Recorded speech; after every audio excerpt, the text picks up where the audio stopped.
Ini adalah kisah atau cerita rakyat seputar Gunung Lawu. Menurut kepercayaan masyarakat, sebutan Ngargo Dalem didasarkan pada kisah bahwa roh Sunan Lawu masih melayang-layang di atas Gunung Lawu. Menurut cerita yang berkembang, bahwa Sunan Lawu adalah raja terakhir Majapahit. Sementara itu, menurut cerita lain, dia merupakan keturunan keluarga kerajaan Majapahit yang lahir dari Selir. Versi ini melanjutkan, karena kesedihan pada kenyataan bahwa sang pangeran tidak dapat menjadi raja, dia kemudian diam-diam melarikan diri ke puncak Lawu dan tinggal di sana dengan nama Joko Kebuk. Dalam bahasa Jawa, kebuk berarti menghilang. Setelah pencarian yang lama, Raja Majapahit menemukannya dan mengangkatnya menjadi Sunan Lawu. Setelah pertemuan ini, dia tetap tinggal di gunung bersama istrinya, Retno Dumilah, atau artinya intan yang cemerlang. Sang raja kemudian memerintahkan seorang pandai besi bernama Empu Domas untuk pergi ke Lawu bersama semua rekannya untuk membantu Sunan Lawu membangun keraton.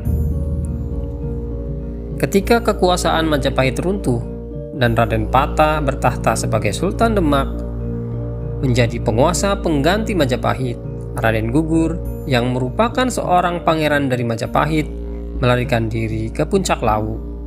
Raja baru Demak kemudian mengirim 9 wali untuk mengunjungi pangeran yang hilang. Mereka pergi ke lereng timur Lawu dan dari kunjungan itu meninggalkan 9 masjid di Tambran, Sawahan, Karanganyar, Kelantongan, Bogo Arum, Bulu Gunung, Pelawasan, Klaten, dan Getas. Ketika mereka sampai di puncak dan Raden Gugur menyatakan tidak ingin pergi bersama mereka, terjadi suatu pertempuran yang mengakibatkan Sunan Lawu kehilangan semua pengikut kecuali 3 pembantunya.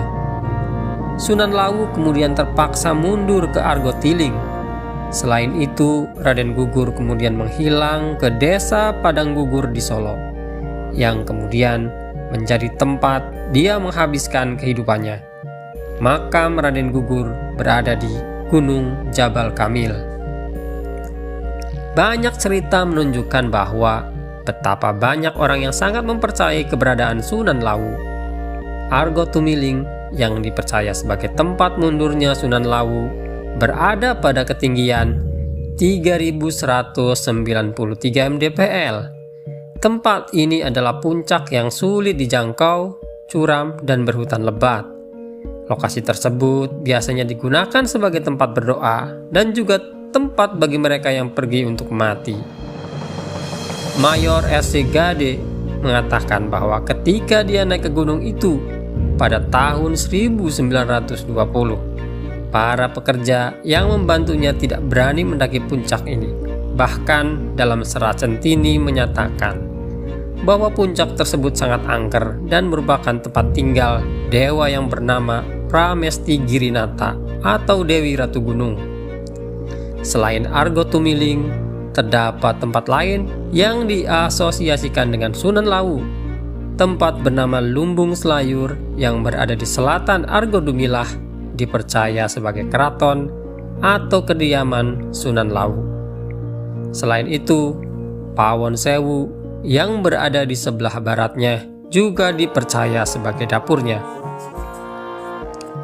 Orang-orang di sini percaya bahwa ada jenis tertentu burung jalak, yaitu jalak gading, yang dipercaya sebagai utusan dan penuntun orang-orang yang mendaki gunung. Di samping itu, terdapat pula kepercayaan terhadap larangan yang terkenal dari Sunan Lawu, yaitu untuk tidak memakai warna hijau atau motif batik poleng saat mendaki gunung ini. Larangan semacam ini juga diberlakukan oleh Ratu Roro Kidul